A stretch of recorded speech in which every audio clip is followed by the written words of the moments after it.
Good evening, everyone. Thank you very much, or good morning, afternoon, depending where you are. I'm very glad, excited to welcome our host, Professor David Budescu. David, thank you very much for being here. I will start with a few quick announcements regarding the Decision Analysis Society agenda. We have elections for the society at this very moment. All our members should have received an email from Informs and Beth West in particular. Beth, thank you for organizing and allowing us all this technology for today's webinar. And so please vote. So take a moment, and I thank you very much in advance if you take a moment to enter your preferences. We have a full roster. We are electing the president, so the new president-elect, 2 council members, and the members of our Diversity, Equity, and Inclusion Committee. The next webinar after this will be on October 11th at 8 a.m. Pacific time, which I think is 12 a.m. East time. And it will be the presentations of the finalists of the Best Practice Award. And from October 16 and 19, there will be the annual meeting. So don't miss our business meeting, all our powerless sessions, flash talks, and also the award session with our Best Paper Award, Best Practice Award, the Ramsey Medal, and the Best Student Paper Award. Now, let's go to the next page. If you're not a member yet, subscribe. And here we have Professor David Budescu from Fordham University in New York. Professor Budescu is one of the recognized leaders in the field of quantitative psychology, with an extensive experience both in teaching and research. And he has written several important papers in this field in all the main journals. And in particular, he's editor of the journal Decision and associate editor of Decision Analysis and the Psychological Methods, and a member of the most prestigious editorial boards in the field. David, thank you really very much for agreeing to be here in our webinar. And your talk is going to be Adventure in Translational Research, the IARPA Geopolitical Forecasting Tournaments.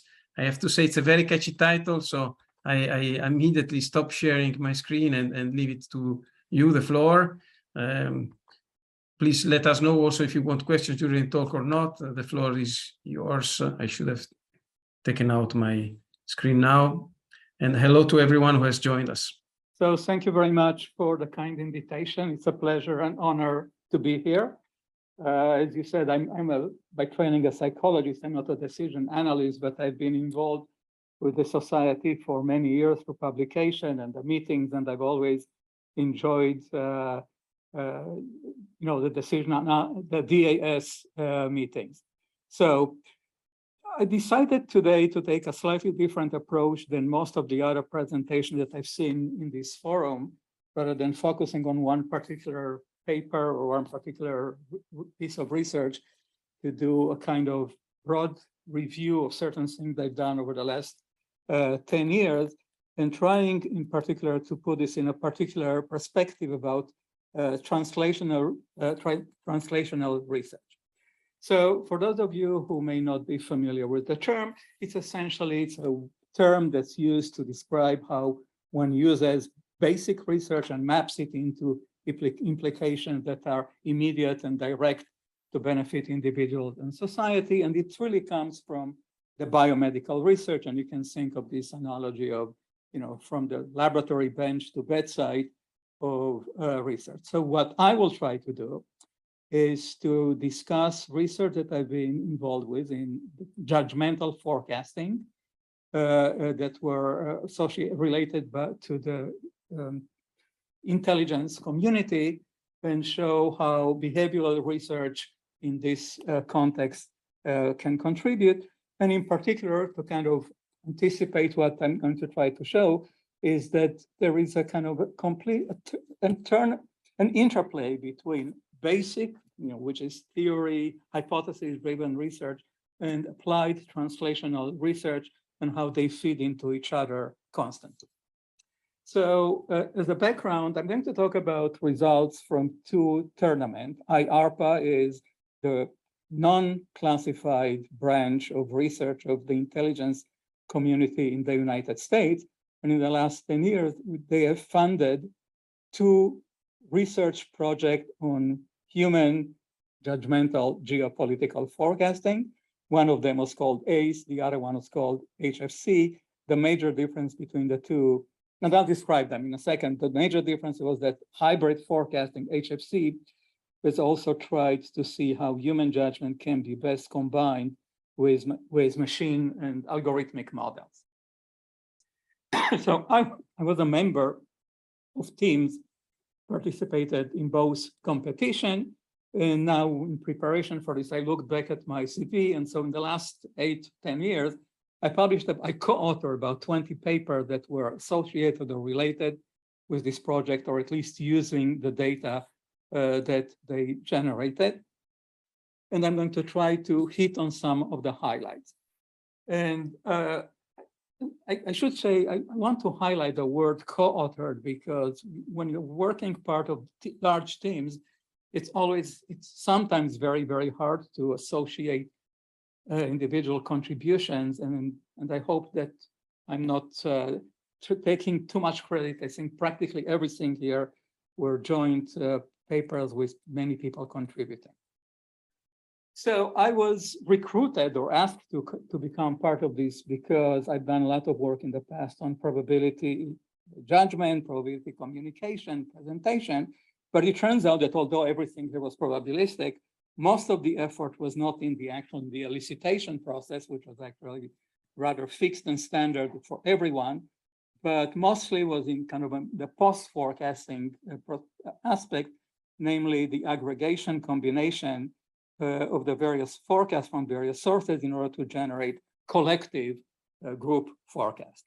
So if time permits, I want to touch on 4 or 5 issues, that are listed here. This is only a partial list of the project that I was involved with, and I may also run out of time and may not be able to talk about everything that I'm hoping to.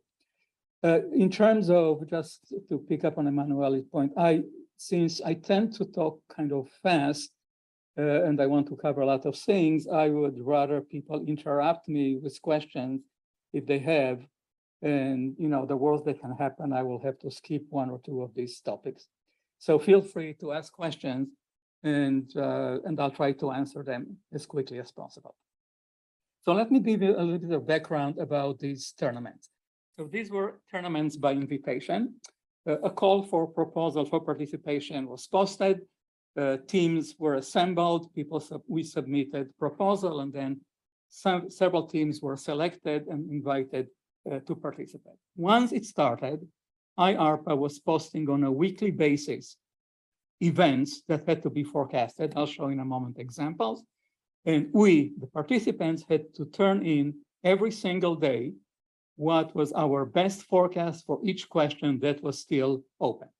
And actually there was more than one, because we were allowed to use multiple models. So you could say we have 10 models, models 1 prediction is, models B prediction is, and so on. But I will not touch about this. I'm just giving you a general background. So once the events were resolved, it was possible to score them, and they were scored by using Breyer score. I'll remind you in a second what they are. And then in retrospect, people, they were able to calculate what was the score on every single day from day 1 until the resolution. And the teams were assessed, scored based on the average daily score across all events. One difference between the 2 tournaments, so this was joint in both tournaments. The difference between the 2 was that in the first one, in the ACE, teams actually had to recruit their own volunteers by advertising, word of mouth, and so on. Whereas in the second tournament, the HFC, the organizer recruited the participants. They were people from Amazon Turk, highly rated participants, and they were randomly assigned to the various competing teams so as to, even, so to speak, the competition. So the team was supposed to elicit forecast. Each one of us had websites, and then to collect them, and then to aggregate, and instead to generate these forecasts. Items were for a variety of topics: business, economics, military. Some domains, such as US domestic politics, were excluded by definition. The items range in length between a few days to several months. And the nature, and here's the first point where this varies from research that I would usually do, in my lab. People had the opportunity to choose which events they want to forecast. And most people forecasted only a minority, maybe say 20% of the events. And they could, of course, revise and repeat their forecast repeatedly as many times as they wanted prior to resolution. So, of course, if I was to do this in planned experiment in my lab, I would recruit people and said, here are the questions. Everyone makes all the forecasts and everyone makes them, today or this week and so on. So that already gives you a sense of how this type of research is different from, controlled laboratory research. These are just some examples of items to give you a sense. For example, this is from the first year. For example, will Raja Pervez Ashraf resign or vacate the office of Prime Minister of Pakistan before a certain date? And this was a very long item, 272 days before the target. Or, will Moody issue a downgrade on long-term ratings of major French banks and so on and so forth. And so you get a sense of the things that were being predicted. And if you're a participant, this is from the first tournament, that's how an item would look to you. The average mortgage rate of a 30-year fixed rate in the US on a certain date will be below a certain threshold. And then you had to generate a probability distribution, right? Where we imposed additivity. Things were scored according to the Breyer score, which is essentially the sum of square differences between the forecast and the realization. So let's look at this item. Let's say that it doesn't occur. Let's say that in fact the event occurs. Then you compare this 2080 distribution that was forecasted with the truth, which is 1, 0, and calculate the sum of square differences and obtain the Breyer score. So the Breyer score is such that a perfectly clairvoyant forecaster, one who always says 1 to things that happen and always says 0 to things that do not happen, will get a score of 0. And the worst case scenario, namely a forecaster who still discriminates perfectly between truth and false, but gets coded wrongly. So they always say 1 to things that don't happen and always say 0 to things that happen, get a score of 2. Here is another example from a more complicated item from the second tournament. And the reason this is about an exchange rate between the Brazilian reals and the US dollar. And the reason this is more complex because the item is ordinal. There are 5 possible responses and they are ordered. So it's going to be less than 3.6, between 3.6 and 3.7, and so on. And so you have supposed to generate the probability distributions for this. And here the scoring is more complicated. This is the formula, but essentially what this formula is doing is it looks at, in this case, there are 5 categories. So there are 4 possible binary partitions that respect the order. So for example, you compare the first category with all the other 4 combined. You compare the first 2 with these 3, the first 3 with the last 2. And for each one of these partitions, they respect the ordering, you calculate a Breyer score, and then you take the average Breyer score across all these partitions. And this has the same range. It goes between 0 and 2, and it's also only unique up to a linear transformation. So that's kind of a background. So since much of what I'm going to be talking about is about aggregation, I want to give you a sense of how I'm thinking, the framework in which I'm thinking about this type of aggregation. So I'm thinking of a continuum, imaginary continuum that ranges from having pure quality at one end, or perceived quality, I should say, and quantity at the other. So at the one end, the quality end is basically the idea of chasing or identifying the expert and relying exclusively on this particular expert. At the other end, it's this idea that basically you get as many people as you can, and then you aggregate their forecast, and how you aggregate is subject to research. And I mean, I would say that I'm not going to say anything about the quality aspect, the idea of chasing a forecast. It was outside the scope, so to speak, of this tournament.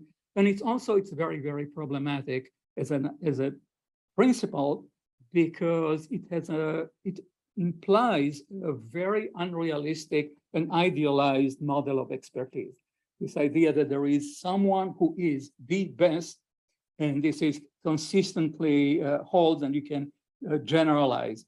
And in fact, in most cases, if you run a competition, you find a particular person is the best, and then you run the competition again with a different set of items or events, that person will not repeat.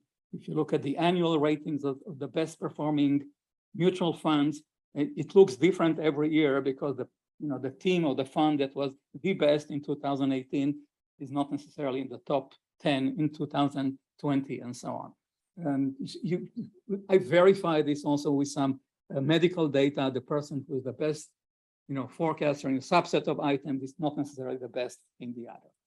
But in between these two extremes, that chase the experts and get as many as you can, there are a variety of cases where you can get almost as good results as with a complete large group, but more effectively. And so if you have some kind of metric that measures quality of the judges, then you can create differential weighting of the judges, so overweight judges that are of high quality and downweight poor quality.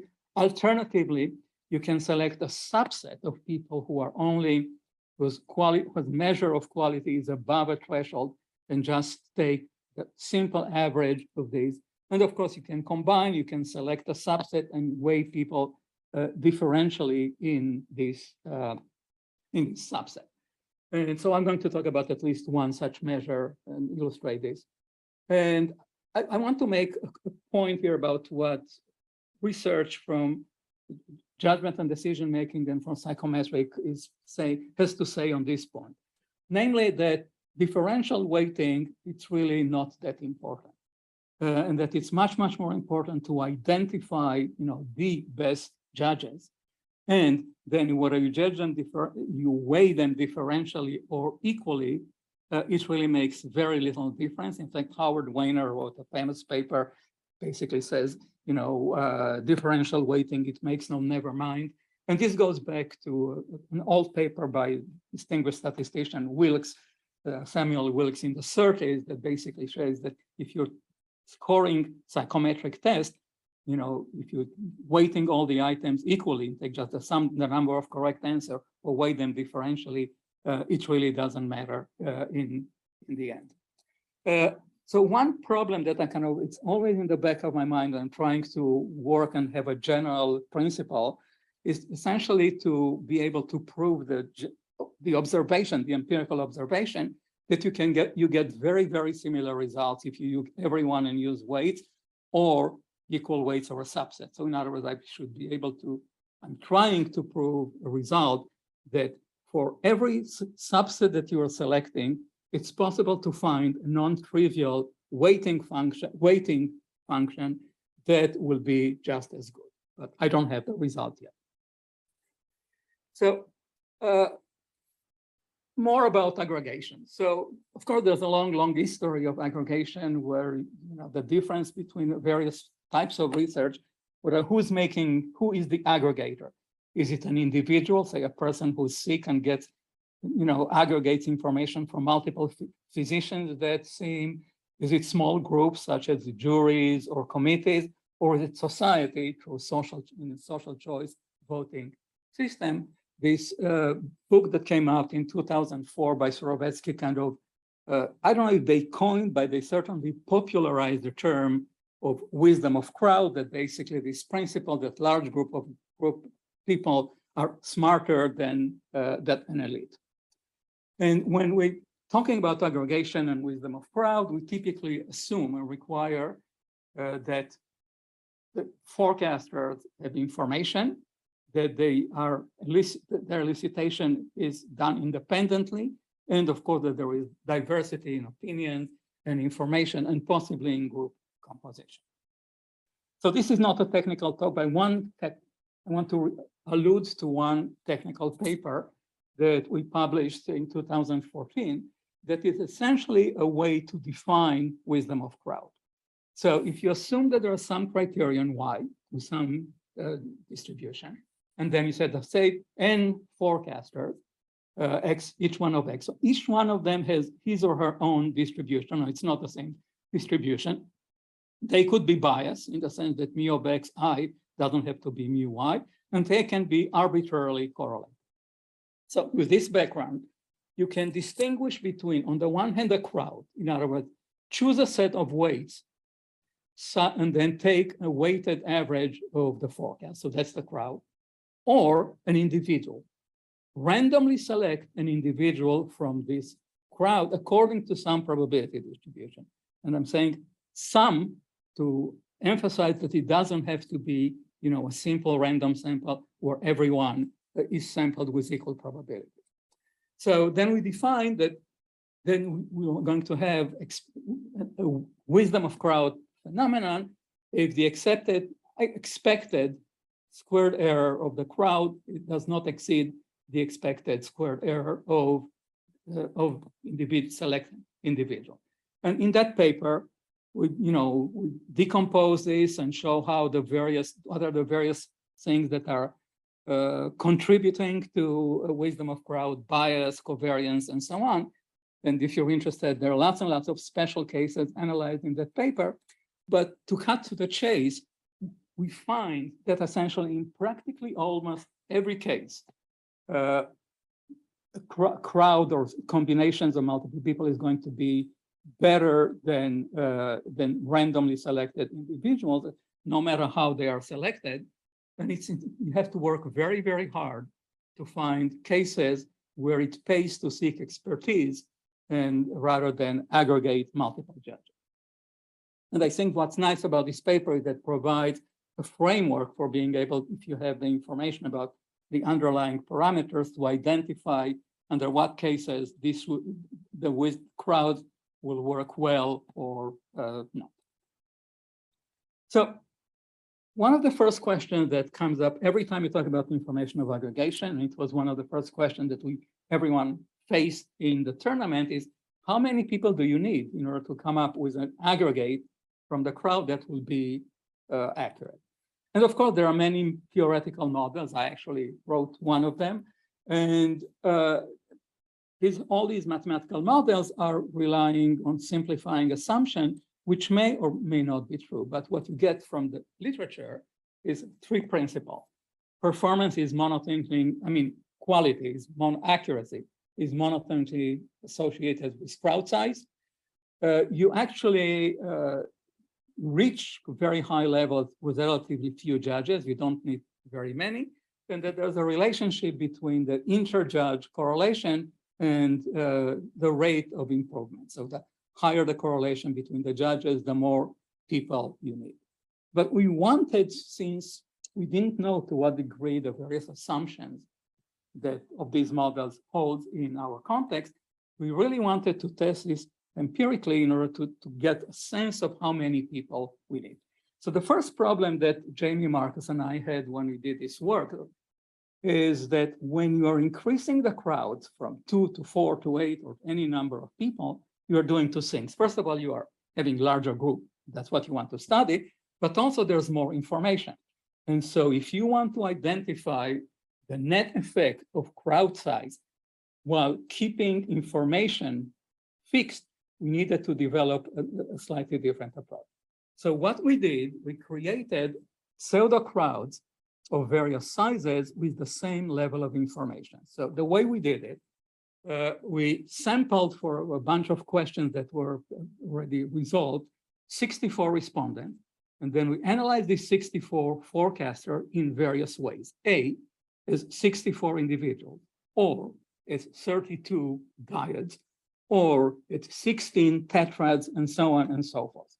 So in other words, what you're doing once you create, for example, a group of 4, you calculate the mean probability distribution for each quadruple, and then you get the Breyer score for each quadruple, and so on.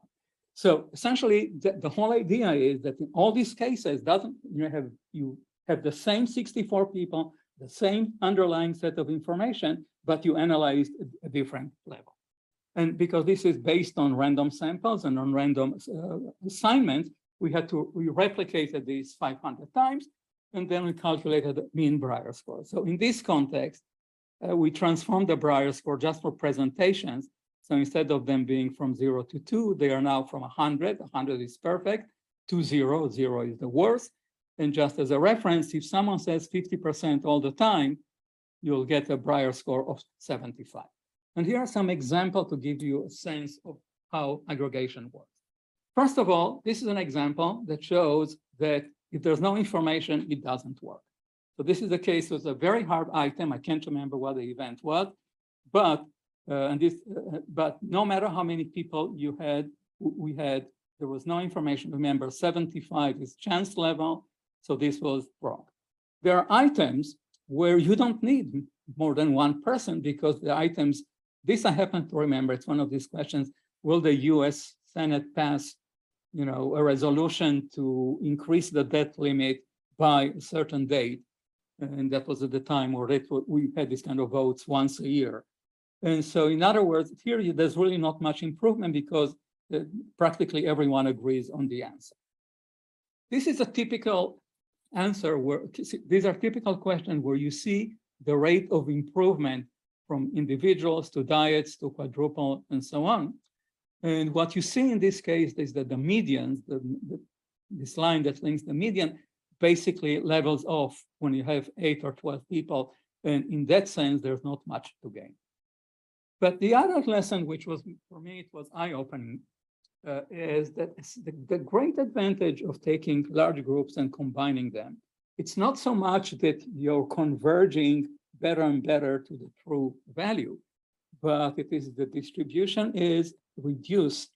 And so the probability, so these are traces of the lowest quartile and the 5th percentile. And you can, the probability of making very, very large error decreases drastically.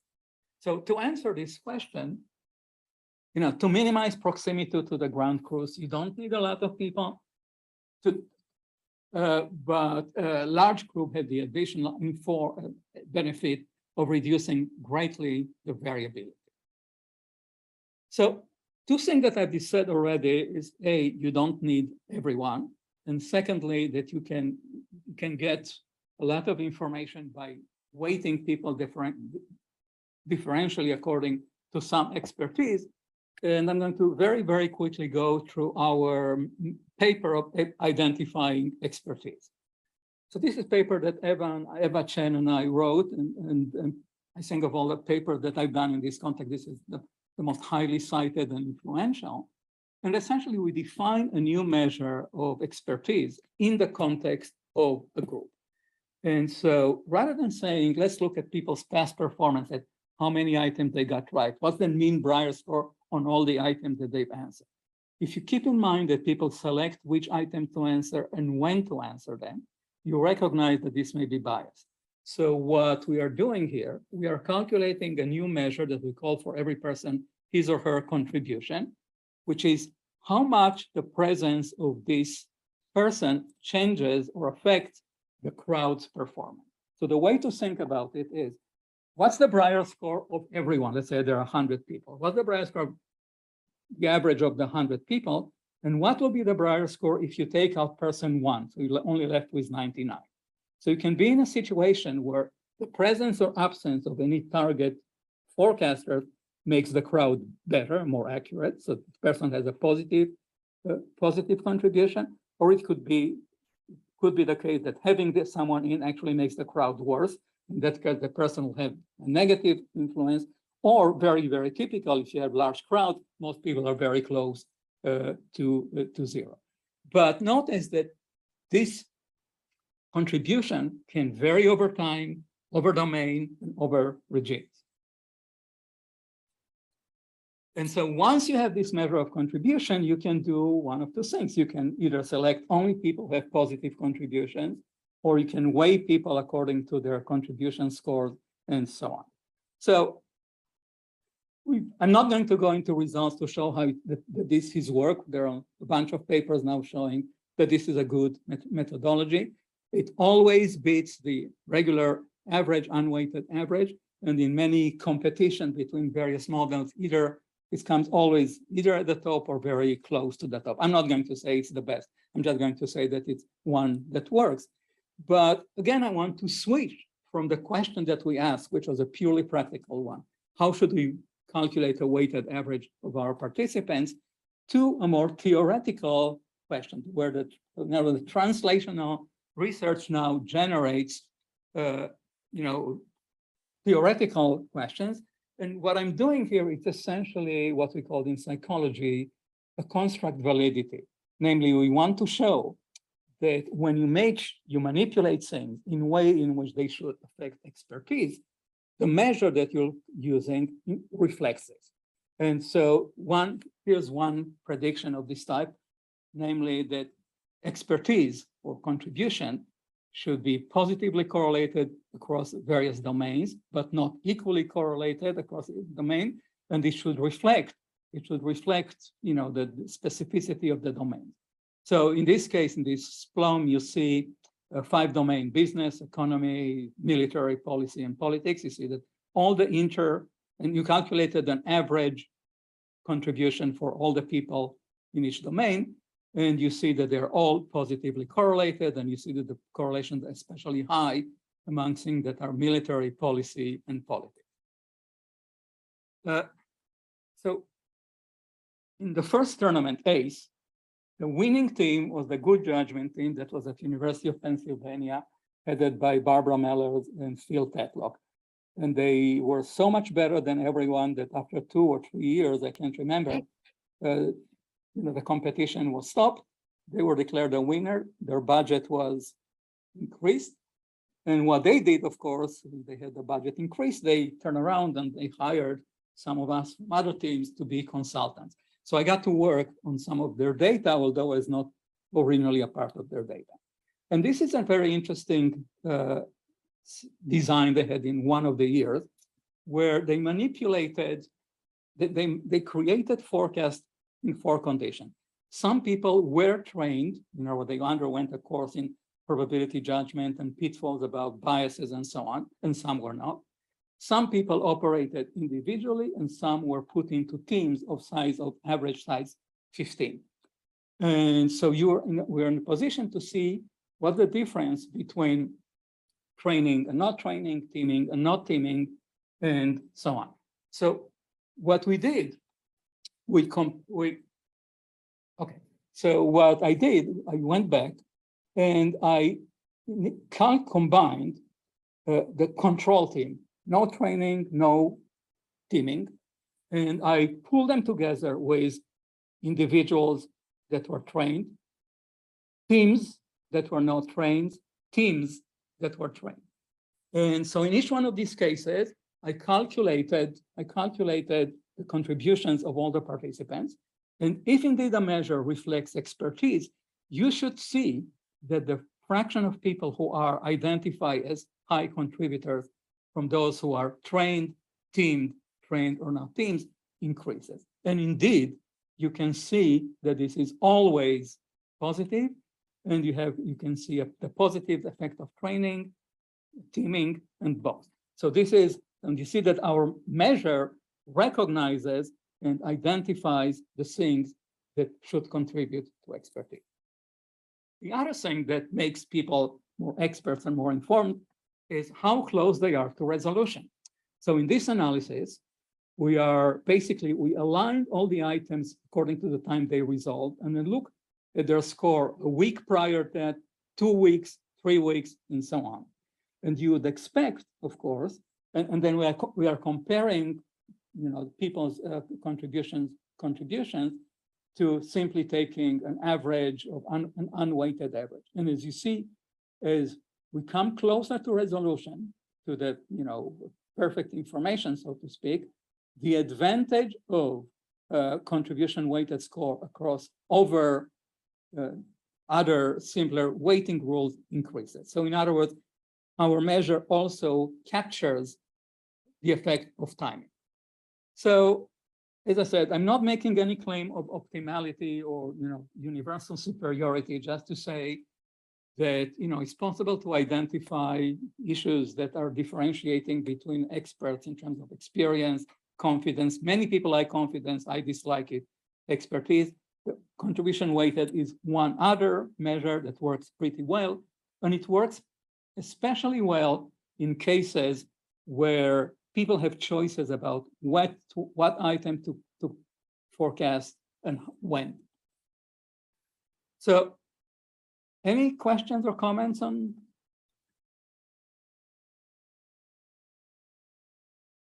All right. So I'm moving to a different topic, namely the teaming. So I said at the beginning that when people talk about wisdom of pride, they keep saying independence, independence, independence.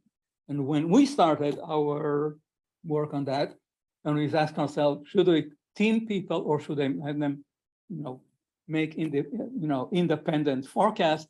My inclination was no teaming. But the good judgment team was very successful in those teams, as I showed you a moment ago. And it seems to contradict this notion that, essentially, it's always better to operate individually. So the reason I think that they were very successful with the teaming is because they created a setup where people shared information, but their forecasts continue to be individual. So by the way, this is kind of a screen of the kind of what I'm saying, how teams interacted. So here are people discussing a question about the Nikkei index, which is the stock market in China. And, so you see people make comments about other forecasts, people, linked articles, in this case from Bloomberg. And so this is information that people shared in a team, but they made the forecast individual.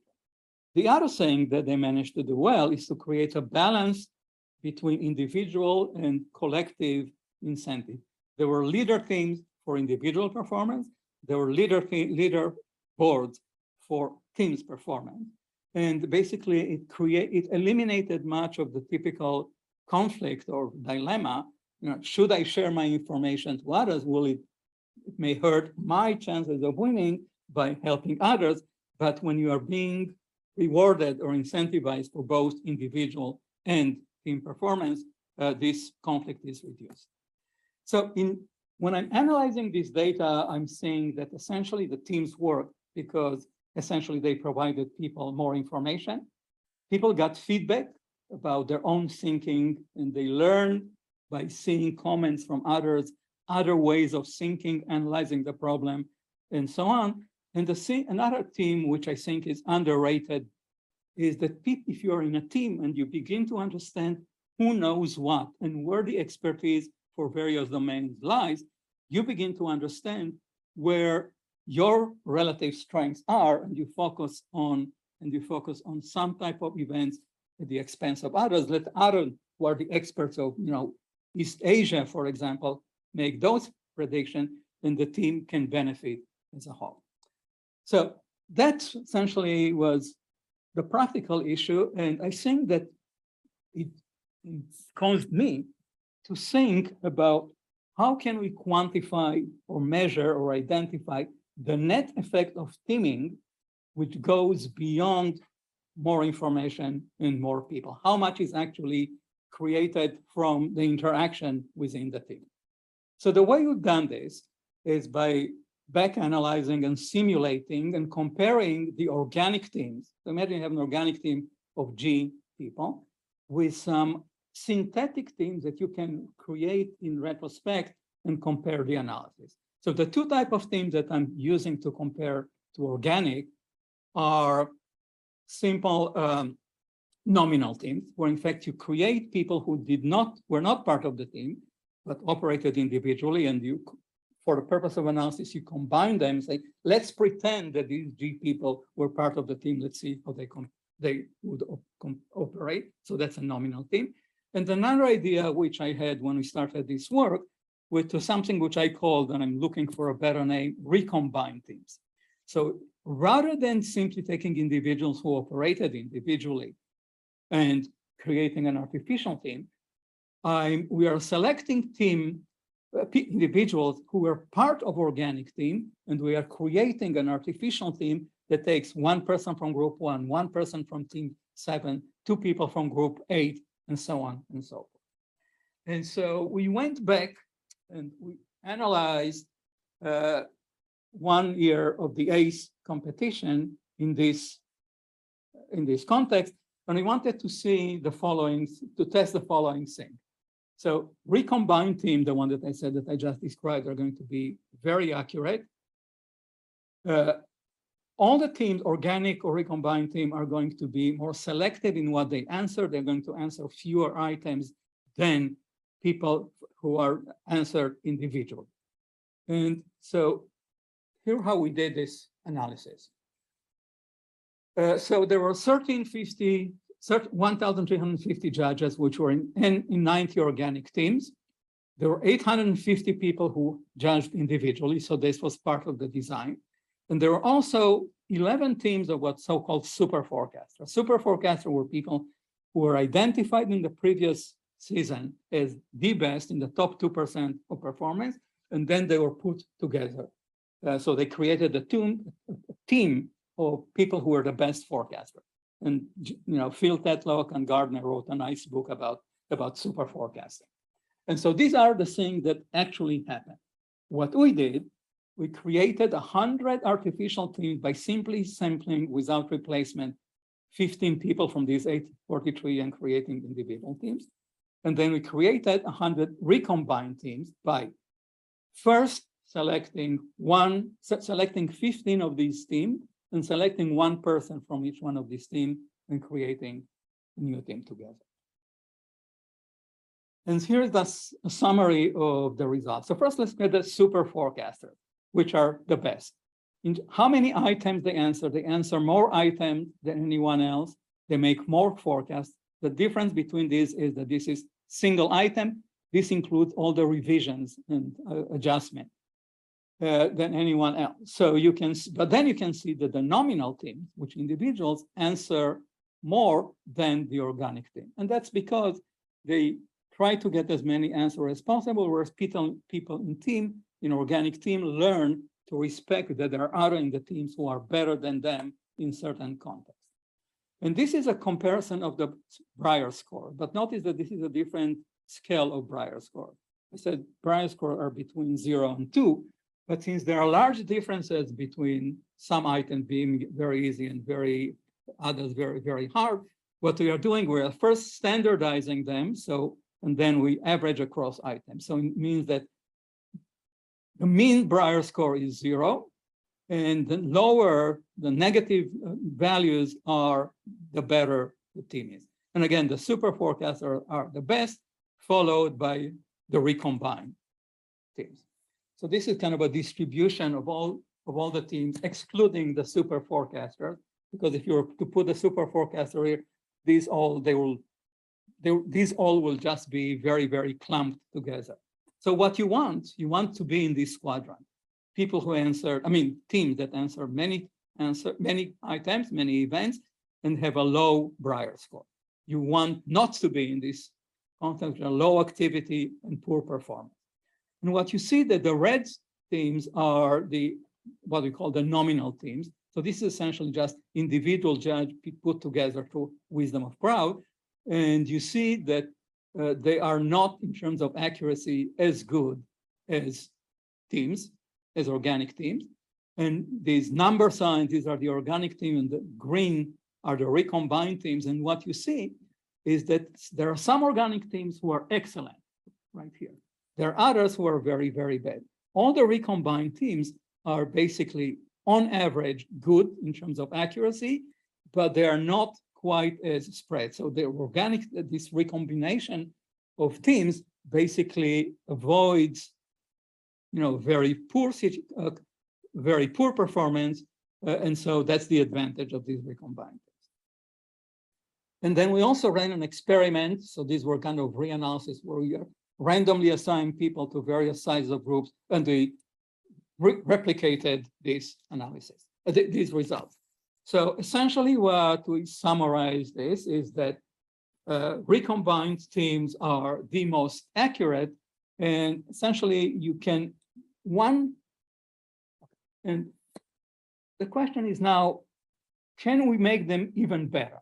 So now I'm trying to put together this idea of teaming being effective, and the idea of expertise. So I'm going to try to see if, rather than analyzing random teams that were created at random, because that's how this was done in the competition, 15 people were assigned. If I could create teams of the same size, but based on what I know about the forecaster's expertise, we can do better. So I'm going to call them selectively recombined teams. So here's what we did using the same type of data. I've also identified the top 20 individuals, and then I created a team that was based on the top 5, the top 10, top 15, and 20 individuals. These are from the nominal teams. And also I selected the top 5, 10, 15 among the organic team members.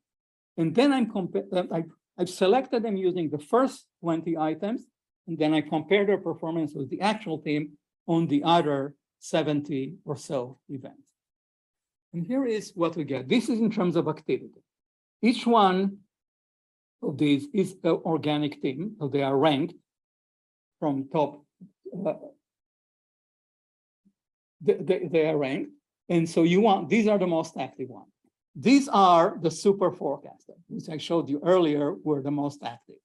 And these are actually the activity, numbers of items answered by the top 5, the top 20, the top 10, and 15 from the organic team. So you see that this team that was created selectively end up being more active and provides more answers than the super forecaster. And now this is accuracy. And so now you want to be low. And so again, this is a distribution of all the teams from best to worst.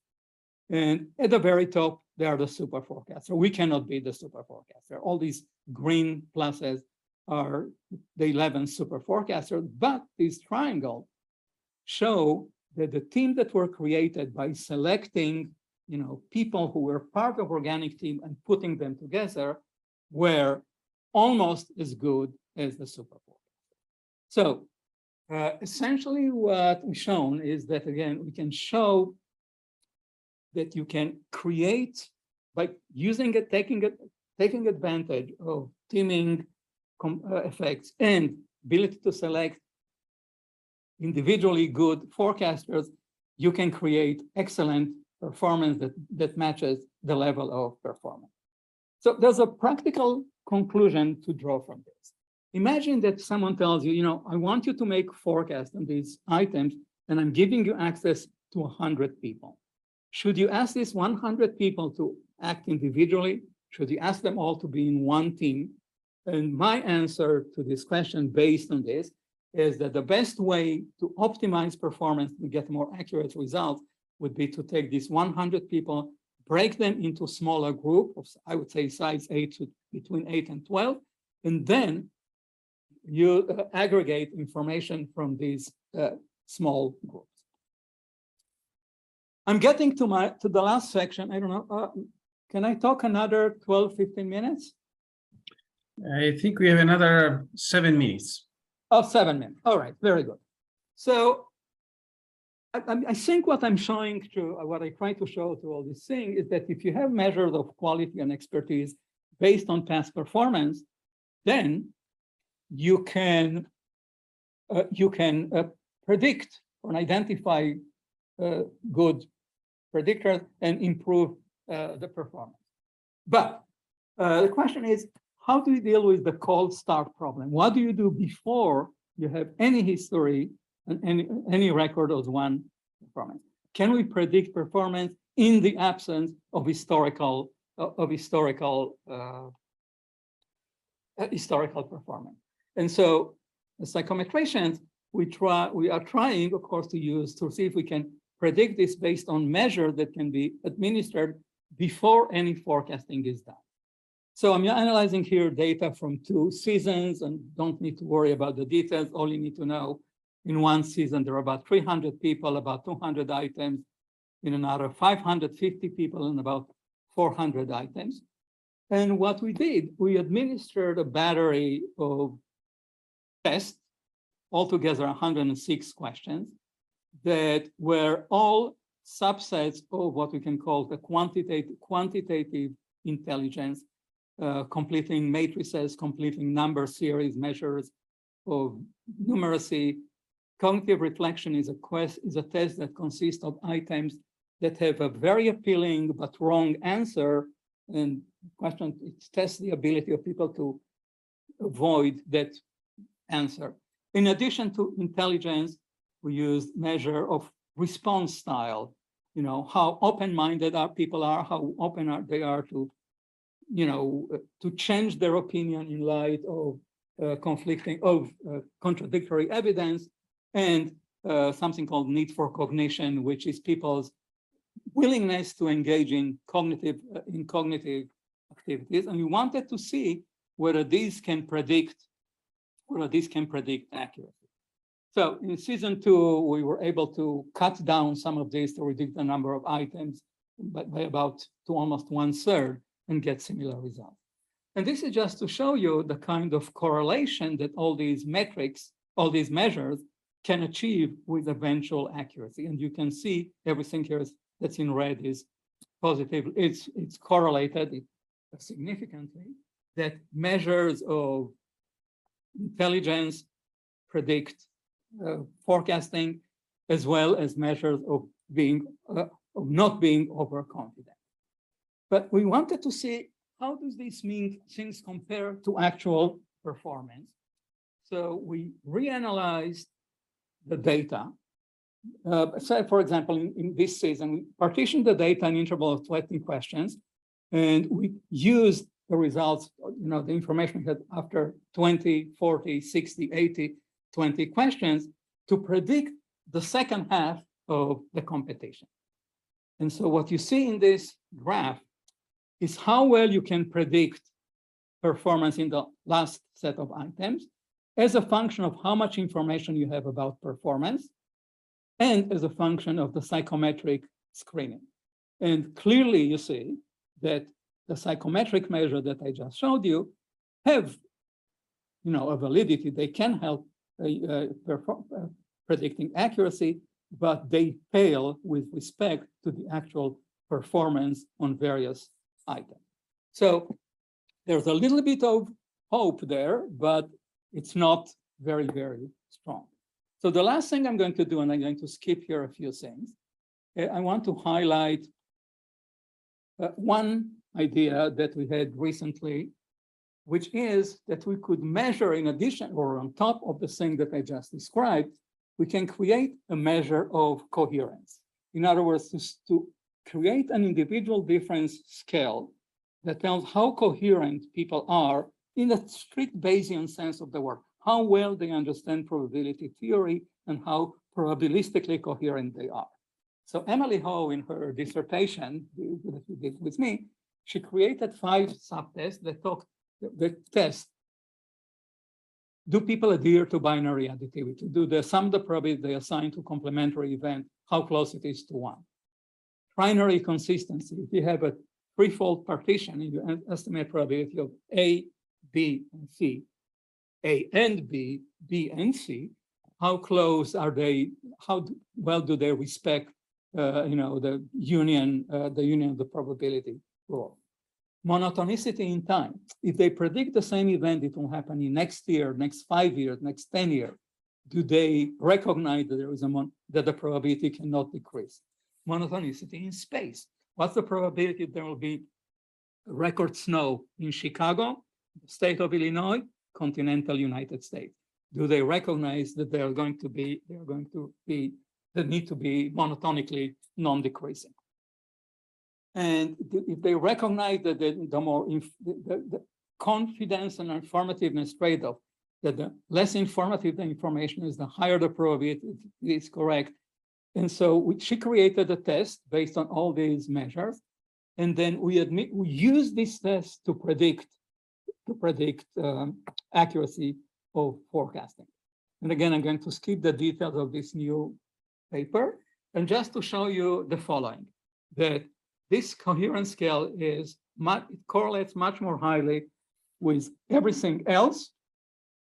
And it debates, it's more predictive than the measures I described earlier. And that the only thing that is better than the coherence is when you are asking people to predict how will other people in the crowd predict the same events.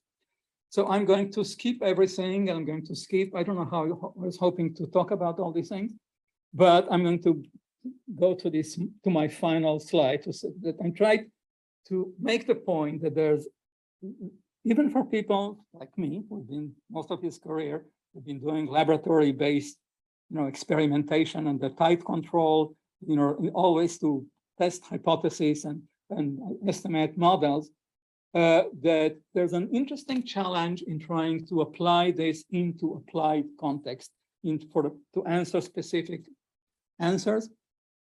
questions. This kind of subject has a lot of constraints. You cannot do things as well and as controlled and as tightly under your control as you may desire. This prevents challenge. But one of the interesting things is that every single time you do one of the things, it immediately generates new ideas for new research that can be applied in your regular hypothesis testing mode. So I'm going to stop to end by listing all the people who, as I said, it's very hard to determine who contribute what, that were involved in all these things that I described. And I want to thank you for your attention, and I'm happy to answer any questions people might have.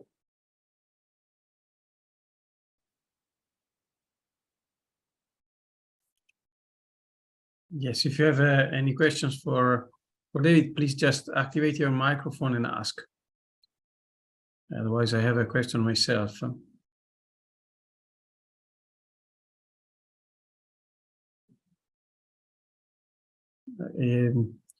David, I wanted to ask you about the fact that we have seen that in recent work, also some recent work of yours, you sort of consider the fact that the advice can be given by people, but also by algorithms. So yeah, what is your status of research about that, and what do you think is, so how are people appreciating receiving algorithmic advice rather than, So, okay, so this is very interesting because as a background, I don't know, I know that you know this literature a little bit and other people may not. So there's been a few papers that have coined the term algorithm aversion, basically indicating that people always prefer to get advice from humans rather than algorithms. And then there have been a couple of papers that have shown algorithm appreciation, namely that people are actually value advice from algorithms. And there have been a couple of attempts to essentially reconcile the differences. Some it has to do with the domain, whether things are subjective or objective. It has to do with feedback and so on and so forth. So I've been involved in a couple of papers. One of them is now out and one of them is now under review that found a slightly different pattern. Namely, people have opinions, and yes, people, when you ask them, they may display algorithm aversion, say, I would rather get advice from humans rather than algorithms. But when you present them with the advice and they need to make decision or revise their judgment based on the advice, they accept either type of advice equally, okay, and without paying attention to the source. So the fact that people express algorithm aversion in many cases doesn't necessarily mean that people will ignore advice from algorithms, and they are just as likely to accept it and to revise their opinion or change their decision accordingly, and I think to the same degree. So there's a difference between expressed attitudes and actual behavior. Thank you.